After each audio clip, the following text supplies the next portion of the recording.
رضی صاحب، ختم ہوئے جو تمام ریفرنسز ہیں نیب کے، ترمیم کے دن سے ہی بحال ہو جائیں گے، تفصیلی فیصلہ یہ کہتا ہے. تو جتنی مٹھائیاں بانٹی گئیں اور ریلیف جو ہے وہ سیاستدانوں کو ملا تھا وہ ختم ہو گیا. آپ کو کس نے کہا تفصیلی فیصلہ ہے؟ جج صاحب نے خود کہا ہے شارٹ اینڈ سویٹ فیصلہ ہے، تو شارٹ آرڈر ہے نا. ابھی ڈیٹیل ججمنٹ آئے گی، تو ڈیٹیل ججمنٹ کے حوالے سے میں آپ کو ایک دلچسپ واقعہ سنا دوں جو مجھے سپریم کورٹ کے ایک جج صاحب نے سنایا جو کچھ مہینے پہلے ریٹائر ہوئے.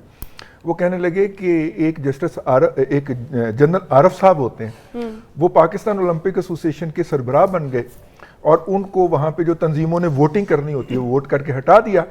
تو ان کے وکیل آئے مجھے چیمبر میں ملے کہ یار وہ اپنا یار ہے، جگر ہے، تو وہ اب اس کو مینٹین کرنا ہے، تو اس کو ذرا سٹے دے دی، میں تمہارے پاس فیصلہ لگوانے لگا ہوں. انہوں نے کہا میرے پاس نہ لگوانا، کیونکہ یہ بندہ جمہوری طریقے سے ووٹ آؤٹ ہوا ہے، میں اس کو قطعاً سٹے نہیں دوں گا. انہوں نے کہا میرے ساتھ والا کمرہ تھا جسٹس عمر عطا بندیال صاحب کا، اور اس نے وہ فیصلہ ان کے ہاں لگوایا اپلیکیشن.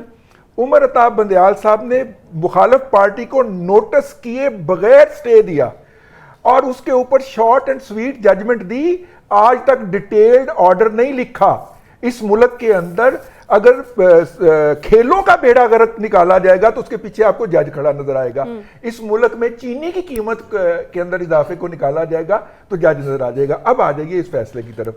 دیکھیے یہ فیصلہ ہوا میں نہیں ہوا تھا، نہ کسی کو خواب آیا تھا کہ جناب ہم اپنے فیصلے یہ کر دیں. سپریم کورٹ کے اندر کم از کم 3 ججمنٹ ایسی آئی تھی جس کے اندر نیب کے پیرامیٹرز طے کیے گئے تھے، اور سب سے کمپریہنسو ججمنٹ وہ تھی جس میں خواجہ سعد رفیق صاحب کو بیل دی گئی تھی. اس میں یہ 10 کے 10 پوائنٹ آؤٹ کیے گئے تھے، رائٹ ڈاؤن کیے گئے تھے کہ ان پوائنٹس کے اوپر جو ہے وہ آپ کو لیجسلیشن کرنا ہے. اور نیب کو ایک سیاسی کیا اس کو کہتے ہیں کہ انجینئرنگ کے ادارے سے ایک احساب کا ادارہ بنانا ہے. یہ تمام کی تمام ترامیم سپریم کورٹ کے اس 3 رکنی بینچ کی فائنڈنگز کے اوپر مشتمل تھیں جو کہ اسی سپریم کورٹ کے اوپر عمر عطا بندیال صاحب سے سینئر جج تھے یہ ججمنٹ دی تھی، اور 2 مزید بینچز نے اس کو انڈورس کیا تھا.